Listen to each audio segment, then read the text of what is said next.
Yo, what's going on, my VVOGs, my homies, my fellow master collectors, and everybody else on YouTube? It's your bromie, the Gale, back at it again with another VV video. Ooh, what's up, my VV fam? So, whether it's your first day on VV or whether you've been on VV for some years now, we can never stop learning. So, in this video, we're going to listen to a couple of comic gurus, and we're going to learn about collecting comics and collectibles on VV. So without any ado, let's breeze into it. That for me.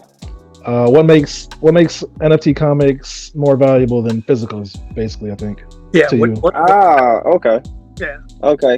Well, I'm gonna put it in the simplest form I can. Durability. Meaning one day, all those physical comics, like even the super valuable ones, like Amazing Spider-Man #1, eventually, whether through war, or catastrophes or whatever, eventually those physical comics will cease to exist one way or another. All books and things like that eventually come to an end. But in this digital space, it could literally have long-term liability. Whether you believe that one day we're going to be on Mars, you can have it there.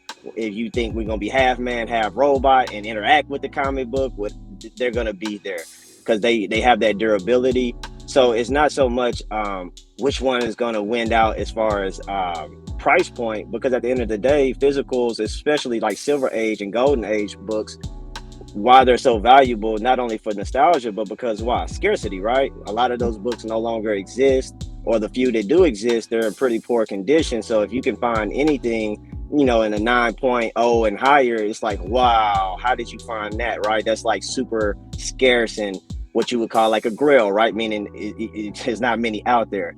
So, but over time, just like with physicals, they became scarcer and scarcer and scarcer. You will see the same thing happen in the digital format, not because of destruction, but because people will literally lock these things in vaults and forget about them, like in trust. Like I'm already currently putting some of my comic NFTs in a trust for my kids. That way, through hell or high water, they're locked in for them for the future. Now, whether they're actually valuable or not, who knows? They might be a piece of garbage, but if you know anything about history and you just look at market trends, even with physical comics, it all has to do with fandom, right? And relability to what they're doing, whether it's cartoons, whether it's TV shows, whether it's movies.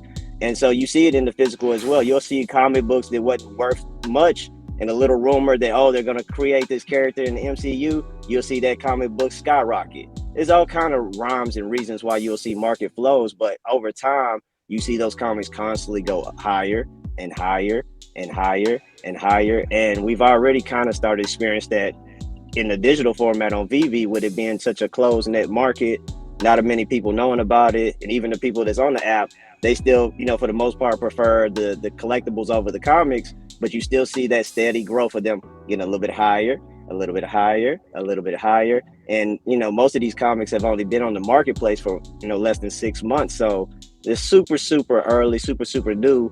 And if you already see some of the ROI on some of these comics, just think about what's to come. And, when you think about whether deflation or inflation on the crypto side or on the digital side, the ROIs seem to always be, a lot higher than in the physical, if that answers the question. Facts, very thoroughly so. Just whatever. I think the only thing that I really wanted just to kind of emphasize out of anything in this chat was, I get, a lot of people, it's like kind of 5 or 6 comics that everybody acknowledge are, pretty big deal comics, whether in the real world or in the digital. But I think a lot of people don't realize, like when you talk about, especially like the Silver Age, which is like the big comic book boom, right? That was like arguably when they really got their recognition and started, getting their fandom base. There's a lot of Silver Age, like top 100 books right now on the app that a lot of people don't talk about. Like I could just ramble them off and most people wouldn't even know what comic that is. So we're blessed to be early, and there's a lot of comics. If you would just do a little bit of homework, especially in the Silver Age, you will find it very, very interesting how high these comics are ranked in the real world. And I'm talking about ranking. I'm not just talking about money wise or scarcity wise or any of those things. I'm talking about actual ranking, when people rank these comics at like, what comics, if you could just have endless amount of money and have any comics you want, these would be the comics you would pick. And I think Marvel and Veve have done a great job of how they've laid them out. And and even a lot of the obscure comics that we kind of like, who is this? Where did this character come from? They're Easter eggs to what the MCU is doing. Whether you talk about the Young Avengers, whether you talk about what is that, Thor 337, Beta Ray Bill, whether you talk about Alpha Flight, whether you talk about Monica Rambeau's, like a lot of these characters that they're like dropping, and they might be more your second tier, third tier type characters, but they're current characters that they're introducing to the MCU and making storylines of. So I just find it interesting. It's like, if we're not getting like a super rare Silver Age type book, we're getting like a super spec book. And so me and Loco talk about this stuff a lot, and we argue. I'm like, well, people only look at what they call grails or blue chip type items, but in the real world, where the money's made is with the spec books. That's where people make their money. Like, people that buy those super rare or super scarce Silver Age books, they're buying them more for wealth preservation, right? They're spending millions of dollars to hold value in their money. But for people that's trying to make money, it's where the spec books is. That's where like local friends still play at and run and buy 100 copies of this book and that. Look, you see him roll his eyes because it's a real thing. And so I find like NFTs, Veve, this whole comic book way to be super speculatory, right? So we're already speculatory individuals by nature, and it's like what they're dropping is a lot of can't miss type opportunities on the comic side, and I find the comics easier because you can do all the research because they have history behind them, versus the collectibles. It can get a little bit more challenging. Oh, is this FA? Is this FE? Is there a series? Is there a cooler statue than this one? Or this and that, right? Or how they render it. Some people like it, some people don't. There's all kind of different little nuances, but on the comic book side, it's like, but there's all kind of history behind this. The only difference is you got to figure out what cover you want to go after and why. And even with that, you could go research the artists for the rare and the ultra rare to see what kind of artists they are. Are they award winning? Are they currently working for Marvel? Are they in the MCU in any kind of format? Like you could literally like Google search away. So I'm giving a lot of like little nuggets to anybody that just like to type on the computer, right? You can find a lot of this while you even listening to Spaces or you listening to YouTube. A lot of this stuff is just a Google search away. So at least on the comic book side. So that's why I find it, super interesting. Yeah, good point. So like, your Marvel Comics ones, your Fantastic Four ones, that's kind of like investing in a Bitcoin, right? And then you got more speculative books that are like altcoins, right? It's gonna move quicker if the right catalyst comes up, right? Facts. And you can literally go on YouTube or Google and see, what MCU is doing, what phases certain characters are supposed to be introduced, what Easter eggs have already been leaked in certain other movies. Like, a lot of people already do the work because you got nerds like me that literally live and breathe this shit probably more than we should. But all you got to do is just pick up the Easter eggs and then just go Google to confirm it. Like, oh, okay, that's right, or oh, okay, that's not right, and then you make your decisions. Yeah, I mean, if you think about it, the gal, if that first question when people brought back, well, what's better about NFT stuff? Well, people like to show off their collections, and it's right in your pocket, right? So, and I will say that I've been in spaces when people come and they say, "Hey, thank you for tuning me into this. You got us in early." But if you think about it, the mentions that PA threw out there now, you can actually go on to Veve and right now buy Amazing Spider-Man 1, Fantastic Four 1, and Daredevil 1. For most people, that is mind-blowing. They may not know that. I mean, so if you come on here and you get it in a year or two, it's going to be a huge flex. Whether you're going to be able to log on. There's only 60,000 people that can ever be able to say they have that book. And I mean, I'm surprised the floors haven't been swept and there hasn't been an extinction event yet, because to be honest with you, if I was these guys, I wouldn't be focused on some of the collectible stuff. These are history. This is it. So yeah, it's just nice to know that you can have that is something really, really powerful to say, that you can come onto an app and get Amazing Spider-Man 1 for about $150 now. You can get, for about, I would say for 500, you could probably get all three of those books. Yeah, this guy right here, he's helping you. I'm trying to help you too. Get on there, get those. Just buy 3 comics. That's it. But you know what the funny thing is, the girl and Loco, like you just named 3 books that I think no one would argue about. Like hands down, no one would argue We about. want to get him in, PA. We want him in the door, and then we'll Yeah, nah, but listen to me. I can name at least 10 more comics that would be considered in that top tier Silver Age of all Silver Age. I'm not just talking about Marvel, I'm talking about DC, Marvel, the whole Shaloo, right? As far as Silver Age, and you have some of them right now for 20 something bucks. So like, even if you don't want to go and spend $300 to $500 because you're like, yo, that's just too much money for me, I can only spare 50. If you just go do a little bit of homework, there's Silver Age books that will still be considered between the top 20 and top 50 that are on the app right now that you can't go wrong with. So it's like, if you think that's too risky or that's too much money, there's still super, super big opportunities on this app that no one actually knows about yet.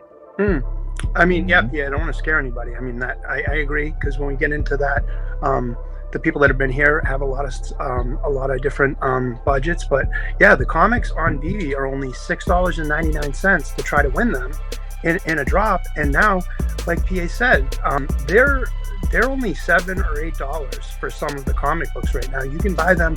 That's about what they cost for physical. And these are minted on the blockchain. You'll be able to hand these down to your grandkids. And there's nothing like this out there. I'm really blessed to be met you guys and be on this stuff, because it's wild stuff. Come on. I mean, $8 comics. Come on. Let's go. Yeah, that ties into what can't see the name. Oh yeah, what's up with the absurdly low prices for Bishop, Captain Carter, Killmonger? And it is interesting. I mean, I think you want to take a PA. I mean, it crosses into collectibles too. I don't think that this economy is it's necessarily a problem. Yeah. So you have a couple of different factors. You have time in the market. So all these comics are recently released on the app. And then you also got to look, like, if you go back and chart the different comics and when they drop, whether they're valuable or not, you will see the reflection in the marketplace based off of when it came around. So if it came around Golden Moments or the second Golden Moments, we just had the Aston Martin drop. So you had a lot of big events where people were either trying to get a lot of gems, or they were just hoarding the gems for these particular drops to try to, participate in the marketplace for those items, right? So what happened was you saw a compression market wide. But again, like I've always preached on Spaces, the last things to be dropped are always going to be the most compressed in the market. Why? Because they hadn't had enough maturity time. They haven't had enough time to pass hands into real collectors that are going to kind of put them away and forget about them. And so you have either stackers or flippers, and unfortunately, like Local like to say, bots or whoever you want to, blame for having them. Yeah, they're just trying to drop them because they're looking for the next item. And that's, again, because a lot of people don't understand the comics. A lot of people don't talk about the comics. So they're more looked at as flip items, right? Like if I win a comic, I'm going to sell that so I can go get a collectible. Well, people like me and Loco, we kind of usually think the opposite, right? We try to get collectibles so we can flip those to get more comics. So there's 2 different schools of thoughts, but me and Loco are definitely kind of, that's why we call it the alleyway, right? It ain't many of us that kind of appear to that mind frame. And I get it, like collectibles are super dope. I got a DeLorean. My brother has the whole Mormokono collection. So we got some scary stuff because we're collectors at heart as well. But I'm just super into the comics. And again, for me as an investor, it's a lot easier to research the comics than it is the collectibles. And look at real world, in different fandoms, and you can literally see what they're doing with the MCU, what story arcs they're going with, what storylines, what characters they're going to bring in, what version of that character they're going to bring in. It's a little bit easier to me. So I just look at it like this. So there was an opportunity around Golden Moments to buy Marvel comic #1, Amazing Spider-Man #1, Fantastic Four #1, all the expensive comics, Fantastic Four #5, Ultimate Fallout #4. Like all those comics got super compressed during the Golden Moments. And that was the opportunity to buy what a lot of people would consider grail comics at dirt cheap prices. After that event, we saw a major pump in the marketplace, and they ran up. A lot of the other comics didn't run up yet because they were just releasing onto the app. Now we've had another quote unquote gem squeeze. You see, even those comics get super compressed, but obviously they're not going back to 10 and 11, $10 to $20, $30 prices because they've already established $500 to $800 prices, right? But a lot of those other comics that only got up to 50 to 60, now you see them back at 15, 20, $30. And so again, time in the market flows, market sentiment about different comics. And I get, like, me and Loco talk about this a lot in the alleyway. I get that it's scary to buy red candles, right? Whether you're talking crypto, stocks, housing market, but any true investor or person that wins in that particular industry would tell you that's when you make the most ROIs, when you buy red, when it's blood in the streets. As Warren Buffett's famous for that, right? But we attended a lot of times to do what? Chase green candles because of FOMO, right? Oh, I'm going to miss out. I knew I should have been bought this item. Now it's running on me. Let me chase after it. But a lot of times when you do that, you put yourself in a bigger risk curve, right? So my biggest argument for a lot of these comics is, especially when you're talking about comics that's under $10, like your risk curve goes away. So what if it doesn't 10x? Even if it just 2x, you pretty much guarantee not to lose money on that comic. So whether you're an investor or even a collector, right? Who wants to buy $1,000 piece and then look at it at $500 for 6 months? That kind of takes the enjoyment of enjoying that piece, right? But if you bought it at $500 and it sits at $500 for 6 months, guess what? As a collector, you can still enjoy that piece without stressing about it.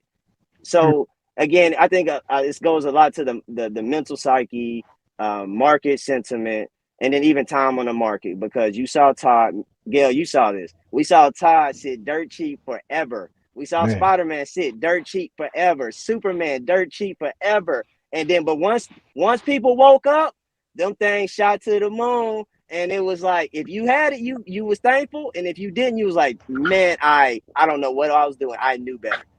Yep. I say the same thing with the comics. Comics are gonna have their awakening day, but it still needs a little more time to mature. But that's why I just look at like golden moments, and I'm calling this gem squeeze golden moments too. These are opportunities to pick up. Like, I picked up the older ones in golden moments 1, and now I'm picking up the newer ones in this moment. And so once the next pump come, and even if we experience another gem squeeze, I should still be, positive with all my collection, whether it's for money or whether it's for just, to pass down to the kiddos. I'm gonna be pretty happy. Yeah, absolutely, for sure. So one thing I wanted to at least inform your viewers about, this reminds me, or it's very similarly on track to that game that we talked about, Magic. So when we first started, Magic started out in '93, and the Pro Tour was in '96. Okay, so it didn't get going for 3 years. And I'm just going to show you, because you can see the cards here, but I'm going to show you up close, right? Just these are some of what the cards look like, and I'll show you like one card, because I do get to a point here, other than showing off your cards. Showing off my card. So this card right here is a counterspell, right? And so Richard Garfield made Magic the Gathering. Okay, he was the David Yu back then. Okay, and he was super famous. When he originally designed the game Magic, though, the cards were alpha. Okay, they were bigger than this. So the alpha cards at the very beginning, you cannot play them. You couldn't play them professionally because they were still in the alpha. Then they had and they were black bordered. The ones that I played with were white bordered and called revised. So then they came out with beta. They literally had alpha, then beta, and beta was a black bordered Magic card, this size now. So the beta is this size and it has black borders. And then they after a little while in like '95, they started printing a lot of it with white border.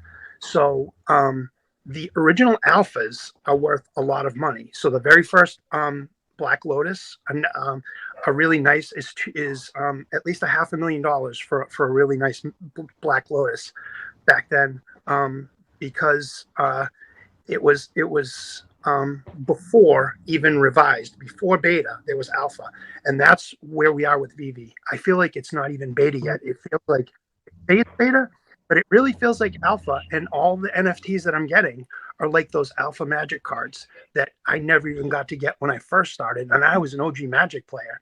So if people are listening and he's trying to help you, man, jump in here with both feet, get them wet, and come over and grab an NFT. They're cheap and they're fun and easy. And the community is, I've never been in. Just do some Googling real quick. Like I would say, look, all you got to do literally is this.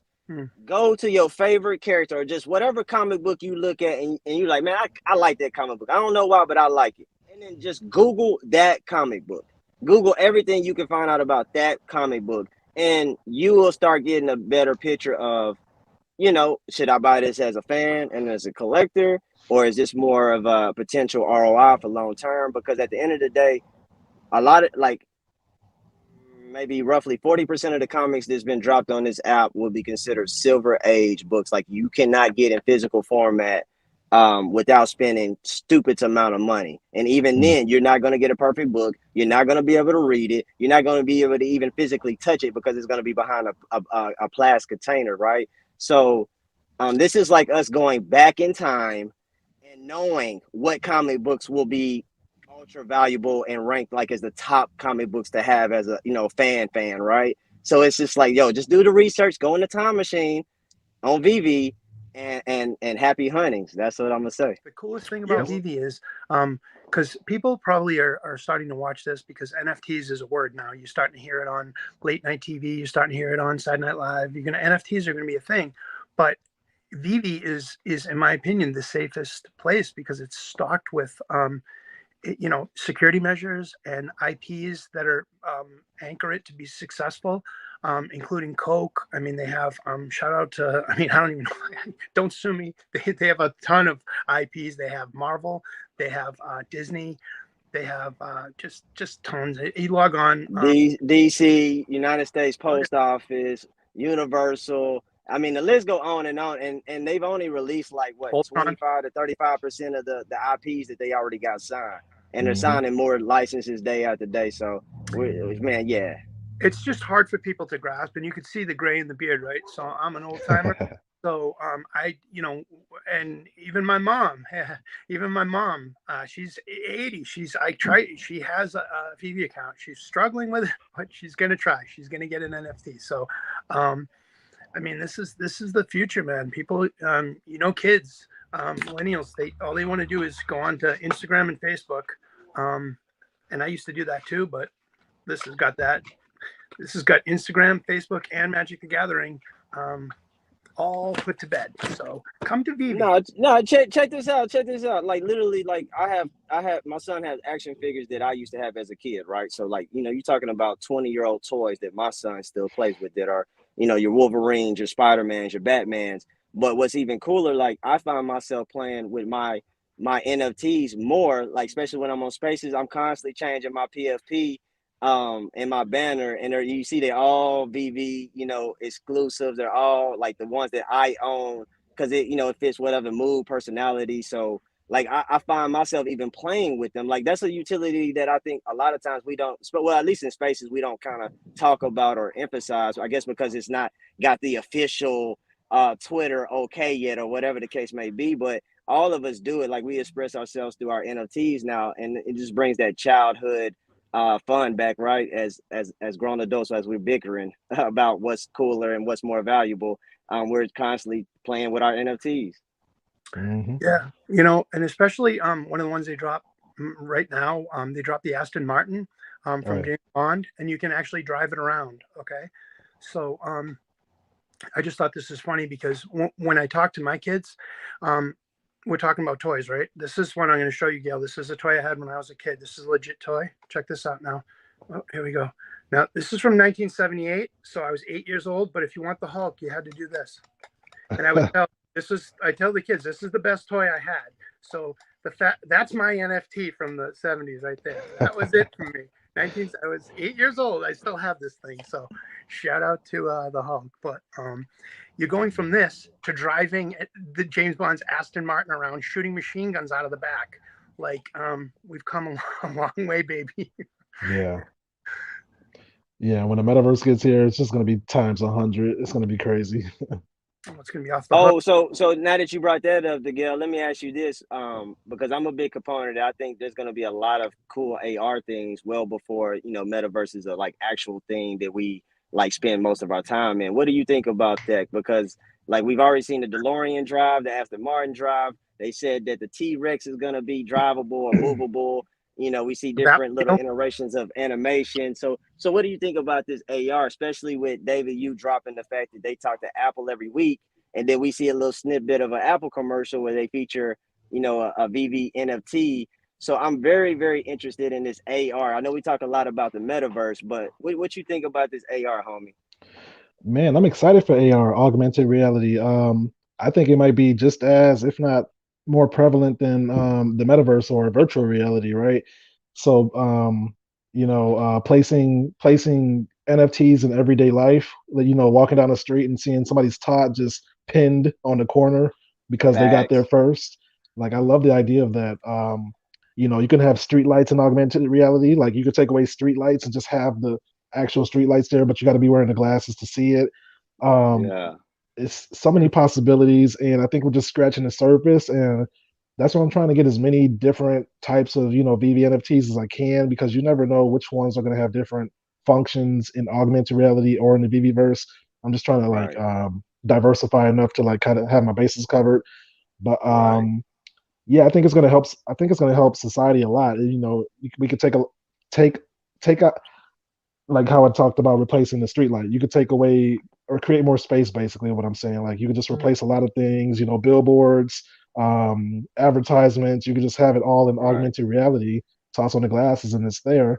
And everybody's going to have the glasses on because it's going to be the cool thing to do. So that's kind Right. of just my And you can beginning and you can and thoughts. you yeah, and you can filter what you see.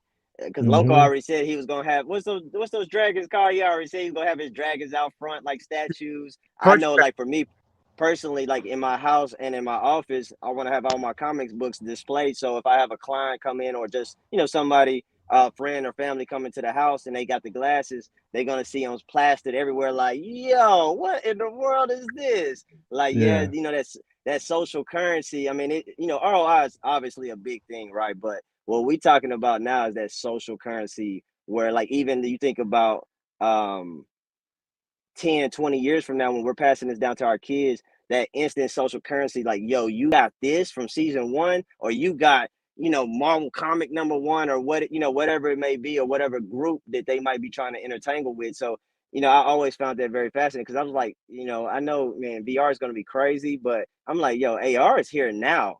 It's here. They've been working on this hardware device for at least the last 5 years. And you're talking about some of the biggest players, whether it's Google, Apple, they've been working on this. So I'm like, well, AR is here now. The metaverse is being developed, but I think AR is gonna blow a lot of people's mind, and VV is gonna be at the forefront of it. indeed. for sure. Yeah, PA told me. Speaking of social currency, my son my sons are of 14, 15 now that they'll be going into college in a few years, and he said, I said I'm gonna, I got him a Black Panther and some comic books, and he said, oh yeah, when he goes to school, he has his own account. He's gonna be the only one there with a OG Black Panther, OG Spider-Man one, and that's social currency right there. Just having that to talk about. So yeah, I'm gonna make them really. And guess what? Even if they don't like it or understand it, when they see that price tag, they're gonna be like, okay. For sure, Yeah. sure. Yeah, we're gonna look like geniuses. A lot of us we're gonna look like geniuses just for buying and holding and waiting. Buying our favorite superheroes, Superman, Iron Man. It's no brainers to us, but we're gonna look like so smart just for recognizing the opportunity. You know. Mm. That's why, like, when I saw you first, when you first hit the scene on YouTube back in the day, and I saw you with these glasses you got on, I was like, I don't know this brother, but he get it. He get it. Like, subscribe, like, follow. Let me get. And ever since then, like, bro, I've just been following your journey. Like, especially when I wasn't buying NFTs when I should have been, because I felt like, well, if I buy the Omi token, that kind of encompassed the whole project, right? No matter what NFT does it. So I just Hmm. felt I was just kind of scared. Let's just be real. I was scared to get in the game at that time. So I would literally live vicariously through you because you was, documenting your journey. And it was like, yo, the girl got that. Damn, he got that. That look at what he got. Man, that's like, so I've been a fan of you for a long time, bro. Even though I've never really hardly talked collectibles, like, yeah, that's why I call you Master Collector 5000. You ain't at David U level, but Nah. bro, you crushing it. You crushing it. Thanks for sharing that, because that was basically that was what my that was the basis of me starting the channel. I just wanted to, I bought a Dick Sprang Joker on March 12th, so Vivi birthday's anniversary's coming up. But I just got excited. It looked cool in the showroom, and my first video was just me saying, "Hey, look at this, man! I got a Batman. I got some unicornos. I don't know what these are, but I'm gonna learn about them." And I just wanted to show people, my journey as I collect and just what I have, and it'll be fun to look back on and stuff like that. And I'm glad multiple people have told me that like they started the journey because they see my videos, and that's really cool, because I think this is a great opportunity, and I'm happy that I could, that the channel has helped people and stuff like that. Well, yeah, it has for sure, for sure. But I think it does speak to the validity of digital comics, because everything Loco just broke down, right? And you might do everything right, but it could have got damaged during shipment to the store. You know what I'm saying? Like, Loco has stories of like his comics getting flooded out in his basement. I've had, younger siblings get a hold of certain comics that I was even as a kid trying to keep, in a nice condition, and then they, just open and rip it and stuff like that. So that's the one beautiful thing about comics, is that digital comics, is that you don't have that deterioration. You don't have that cost of keeping up with it or even storing it somewhere. Like, if you don't have, decent sized space, where are you going to keep all those things? And so that's what I love about it. And then with them creating a vault where eventually we will be able to display the comics. I mean, you kind of creating a man cave in a digital aspect that I have in my pocket. I can show anybody at any given time around the world. And I love that aspect about it. That is the coolest part about it. You can take your collection with you. And like I would tell, because we did a lot of collecting. I did most of my comic collecting in the 90s, which I can hear the groan, right? People know that was the tough time to collect. I that's where I sowed my wild oats there. I got some lessons in the 90s, but this isn't like that, man. This isn't there's no gluts. There's a very limited number. You can't lose them. They can't get caught in a fire. No one's going to steal them from you. I mean, I can't tell you how much I had a room. I had over, I don't even want to tell you. Let's put it this way: more than 10,000 comics. Any 10,000, it's like being a cat lady, right? I had way more, but if you tell people how many cats you have, you actually become a cat lady, I think. If you just say, I only have a couple of cats, but if you say nine isn't a couple. So I had a couple of comic books, right? But it took up an entire room. My kid's room now I had 6-foot tables and three. And so those long boxes, I can show you one.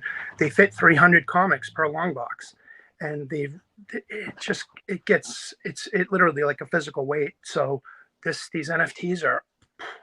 My mother even said it. She's like, I said, you know how many comic books I have now on Veve, Mom? Or over 1,000. She's like, good thing they're digital. She's 80, so if she's on board, we're doing good. It's important to understand how physical collectibles and digital collectibles, how they're different. Okay, so last year a lot of people decided they would take raw comics. Okay, so this is how you would find comics if you went out in the wild, right? This is the one that dropped this week. So one's in a bag and board and one's just raw, right? So if you're in a comic store or something, you'd probably find something like that.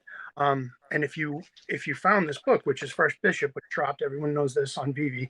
So it's valuable, right? It's First Bishop. So you would send this into CGC to be graded, but you have to be super careful, because a 9.8, which I mean, just stop me, Miguel. If I got to take a win at some point, you'll stop me. But okay, here we go. So on here, like, you look for spine ticks or color bleeds or anything that comes through on here, you won't get a 9.8. So you would really only send this in if you looked, like, even fingerprints. We don't touch these generally with our hands. We use gloves. That's like, we've gotten back fingerprints and stuff. We'll knock it down. So the odd thing about comic book grading, there's a few different companies, but the main one is called that everyone respects the most. It's called CGC. Okay. And I borrowed this from my friend. This is Jim. Shout out to my Jim Lemire. So this is a 9.8 She-Hulk. So I got, so he sent this out to be graded, right? If it has any flaws at all, this would come back a 9.6. So, and a 9.6 is about 4 times, or a 9.8 is 4 times more valuable than a 9.6. So Wow. even if it had one little tiny thing that you never saw, one little, because they really don't like to give these out. But like I'll explain, this is the number one grading company because it has, if you can see right here, I'll kind of put it close up. There's a barcode. It's almost like an NFT. It has a number right there. You can look it up on CGC. They have a tracking and they have notes for these things. Shout out to Jim Lemire for this, by the way. He's my we met in high school, so I've known him for forever, right? So here's the thing. I sent one out too. So the one I sent out, I got back a lot of 9.8s because I'm very, very careful. So out of the 10, I think I got back 8 9.8s, and I knew one wasn't going to be. But I sent in a Spawn 9, which is the first appearance of Angela, which is Spawn's sister. Okay. And when I sent it in, now I know for a fact, like not just me, I give it to Jim, I give it to my friend Josh. We all look at it, we check it really close, and then we send it in, okay? And all of them came back in 9.8 except for this one. Now this is the problem, right? So this is the one I got back today. Okay, let's see. See what that says? 7.0. Okay. So now, and I sent this in, it was a 9.8 when I sent it in. So during shipping, when we sent it out to be shipped, if you can see on the back here, it's really hard to tell, but in the notes, it's really hard to tell. But in order, it looks clean, right? The front looks mint. During shipping of this, at some point, so we sent it out as best we could to be not have this happen, and it got bent. So if you can see, there's a giant bend here. So you have to pay $30 to get this slabbed, okay? And then 7.0 is like not very good, okay? So I can't even really resell this. And this was the point of the story, is this was them, right? So I want to get this graded, and they screwed it up. I didn't send in a 7.0, okay? But now they made me pay for this, and they sent it back to me, and in the grader notes it says giant, crease in the cover. So that's frustrating. But point being, that doesn't happen with NFTs. This comic book that I have to be super careful with, okay? Jim's comic. I'm gonna eventually have this NFT. I have to be careful. You don't want to scratch this. You don't want to. If even the cover gets scratched, you're bumming. So this is No more. loco. Yeah. Let me ask you real Sure. quick. Somebody asked a question. So is 9.8 the highest grade, or can there be 10s from All right. Charles? That's what's even weirder about CGC. 9.8 is the recognized highest standard of CGC. So anytime you go on to eBay or you're looking for a book, a 9.8 is considered perfection at CGC. The other grading systems have more of a 10.0 that you'll get. So if you get a 9.8, then it's generally considered a 10, but they'll be different, right? Instead of the 9.8, I've seen a few, I've never gotten any, and we sent in a lot of books. And it'll say 9.9 and it'll be gold around here. And the 9.9 will be gold. And I've seen 110, which is super rare. But they're generally not in the business of giving those out because, it's better to have a low census of. But what's cool on these books is they give grader notes, so everyone you can look up in the census. So anybody, say I was to sell this book, anybody could go and look it up, the grader notes, and look up if it's a legit book, similar to an NFT. It does have its own. Once it's graded, it does have a barcode and stuff. So Okay. You know what we do? This is another thing that we do when you get books like this. So this would come out. I'd find this in the wild, and then I have a Tusky press, which is actually a T-shirt press. Okay, and that's what they use in the old days. You just put this in. You put like a bag and a board over it, and you flatten it out, and you put it in the steam press, and we iron on the shirts and stuff. And this will flatten out right away and be like mint again. Okay, the only thing it won't take out, you can see like a little spine tick or a color break, right? See it? You can kind of see it, right? Yeah. See it right there? On the black, it bleeds through on the black right there. There's a bunch of them right on the seam there. So this isn't even close to like a 9.8, right? Even pressing this wouldn't help. But so just one thing about CGC, they used to think that pressing was restoration. So if you pressed your comic books, it would turn it to a purple label. And now they actually do the pressing there. So they charge you to press. So now it's not a restoration now that they do it. So yeah. Okay. Yeah, so that's how that goes. I would say, at least for me, the biggest critique for right now in digital comics, because the only ones I know about is Veve, that for me it's the mint number, the way they have the mint numbers laid out, that the ones that are released to the public generally are 201 and up. And for me as a collector, I would, I know that I just wish some of those lower numbers were available to the general population. And I know that they need to keep some, but it kind of messes with collectors' minds when they come in and you tell them, well, that they've held this many aside, and theoretically, the best one that we can get is 201. So if you're a low mint hunter, that's the best one that you can get. I think that for me, that's a little bit of a flaw that they should work on or reconsider, or maybe, I mean, there's a number of ways you could do it. Personally, I would let the first 10 out and then maybe give 10 through 211 or something to Disney. But I mean, again, who knows, their hands are tied. But I would, there's some way to do it better maybe, because when people, it might confuse collectors when they come in and 201's the best one. They may be a little confused because they're going to want one, Mm-hmm. What do you think, PA? No, I don't disagree. We've had many chats about that off air, but so I don't disagree with that. But I would say probably my biggest critique right now, and I wouldn't even call it critique, more so just waiting for it to happen, is for me to move my digital comics into whether a cold storage wallet or a different hot wallet. Mm. Even though I know this is a more centralized app and it's closed garden, because for the most part we've been living in a beta app and they've been trying to develop different things. But that day that I can actually move it, just like me buying a comic from the store and taking it to my house or wherever I'm gonna take it to, or put it in my safe, it just gives that little bit more of that ownership. And so that would probably be just my biggest critique at the moment.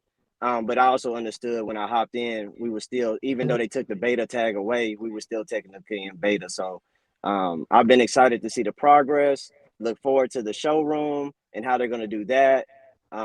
So I wouldn't call that critique. It's just more so, looking forward to those things to happen. Because honestly, I've been happy they delayed it, because it's given me an opportunity to continue to buy comics at a very, very, very nice price. So I've been happy with the delays. But that day I can move them into my cold storage wallet, I think that will be a very big day, because, obviously I come from the crypto side and that's very important to us. So I would be excited for that. Yeah, yeah, I would love to be able to stash a few of my secret rares into like a nano, or even like if BV created a personal collectible wallet, which they've said in the past. Right. Um, I mean, although you wouldn't get the benefits of the Master Collector program, that might not mean so much to some people. You just rather have the security of holding it in your own wallet. But yeah, that'll be a good day, like you said. It'll bring a lot of trust, a lot more trust to the app and to your own NFTs. So yeah. I agree with that. Honestly, I Uh, don't think we need a grading system, honestly, because at the end of the day, people will vote with their wallets, right? And it's, to me, it could definitely be not so much community driven, but marketplace driven. But the facts of the matter is, centralized app, huge IPs, money to be made. More than likely, there will be a grading system at some point in time, and it might be 10 years from now. But at some point in time, there will be some form of grading system, and it probably will tie into like the blockchain, the whole mint system that they have, and then of course the rarities of the covers. So with that being said, there's a lot of conversations with like Genesis pieces, meaning you're the first one to get that minute NFT off the blockchain on drop. Some other people, obviously are into the mints, whether it's consecutive or clean mints or low mints, and then you have obviously people that's into the rarities, right? The secret rares, or and then you have even your common game, right? That even became a whole wave. And so you're gonna have niches. So I feel like the marketplace will determine, because people will vote with their wallets. It's just a matter of time. But the reality to you is, with it being such a big thing that we all think it will be, and it's already kind of proven to be, someone, somewhere, some organization will eventually do it. I don't honestly think it will be VV or Marvel, because they don't do it in the physical. And I don't think it will be community driven. It will be someone that with enough clout and enough network power to get it done. So whether we like it or hate it, more likely it's gonna come. Yeah, the problem is That, it's money. That's the bottom line. yep. They're going to make money off it, so they're going to do it. Especially if you think hedge funds and things like that are going to be taking place in NFTs, where hedge funds are going to be buying NFTs. Oh, you bet your bottom dollar there will be some kind of way that will be put, to separate the men from the boys or the women from the girls. Mm-hmm. I mean, if you, and I mean NFTs actually. I mean, if you think this is one of the ones I got back, I'll show this one off. But like this doesn't. This is okay, but when you get this back, I forget how cool they are when they come out super dope like this. This is Wonder Girl #1, but it's the J. Scott Campbell. Let's see. So the thing is, you can never open this again. You can never read it again. So yes, it's sealed in this, and it looks beautiful, but it's basically it becomes a poster or something at this point. And what's cool about Veve is when you get this comic, you get the utility of being able to read it still. So it's sealed, it's hermetically sealed. It's not going to go. The cover is not going to degrade. And the one thing, because I know Pia's got to get going, I will just tell you one thing about the grading system on at least this book here. So we were talking about this one earlier, and so this the She-Hulk one, right? In Veve, the secret rares are white, like this, the back of this. But in a real comic book, the first page of this bleeds through. So even though this is technically a 9.8, if you look closely at the comic, you can see the first page, that the darker inside right through this. So that's something you don't have to worry about. When this comes out as an NFT, there's going to be no first page bleeding through it. It's going to be straight up just gorgeous. And even with a 9.8, you have flaws. So yeah, I mean, I can't I think we're clear on Veve, good, like real life. No, the thing I will tell you though, Gail, because it's important. Last year there was a giant boom in CGC. That's why we got all these comics. Like I sent these out a year ago. So this is literally coming back after a year. These comics right here, and so they take a year to get graded, and then they no longer really become. They're almost not relevant at this point because they're so old, and it's just that the physical because last year was COVID and stuff. There was so much extra surplus of money going around that the market price of real life comics went up. Some everyone was trying to make a buck on it, similar to Veve now. Except for the problem is when people were getting the stimulus checks and they were throwing their money at comic books, it drove their value up, including the one we have on Veve, New Mutants '98, First Deadpool. It went up a lot, and now it's down a lot. So the people that invested in physical collectibles last year and thought it was going to be a good idea, the comics, they're all down 20 to 30%, as opposed to Veve. That I stopped going to. Shout out to Rubber Chicken Comics. I love them, but when I got to Veve, it's hard to do both. And all the so I started in around October, and all the original ones I have are 5x already on an expensive book.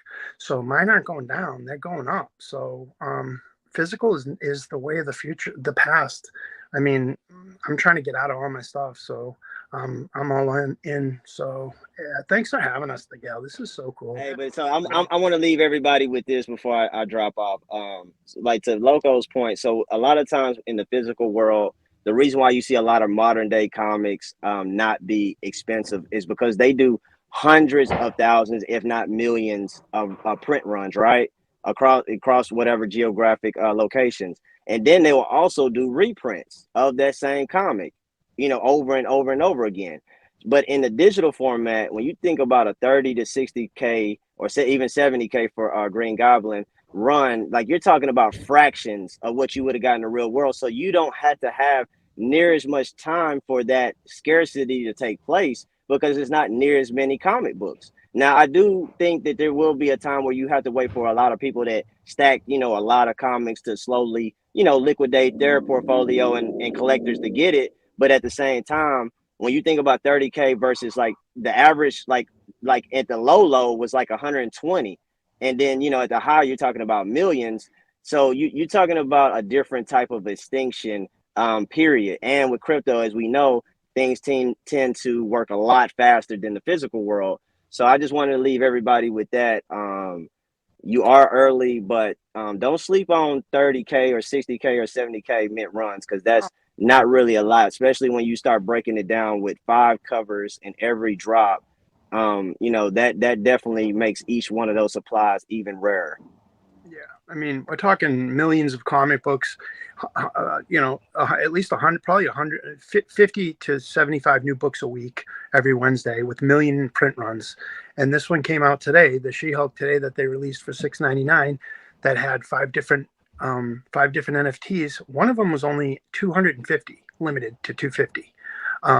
So when you're having just a regular rando comic book that's on your shelf, X-Men number 286, 28 or whatever it is, and it just doesn't have a first appearance or it doesn't have anything, it's still selling millions and millions every week. This was 10,000 and then it's done. So, I mean, I can't, that's a flawed argument that there's way too many of these being printed. Is just, it's not. It is just, it's really, really, really small print run compared to real comics. So, great point, PA. Great point, man. And that's the video, my friends. If you made it this far, thank you for watching. If you learned something or enjoyed the content, feel free to drop a like on the video and consider subscribing for more Veve content like this.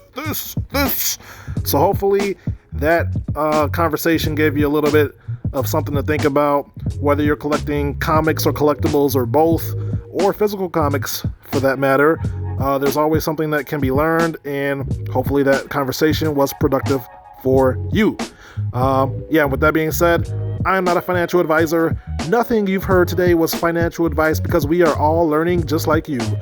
I am just your friendly neighborhood genius. Sharing his thoughts and opinions on this awesome app known as Veve. So take everything that you hear from me with a grain of salt, because things could change. And with that, thank you for watching, and I will catch you guys in my next video. Until then, peace out and huddle strong. And remember to stay liquid. Be like water. Later.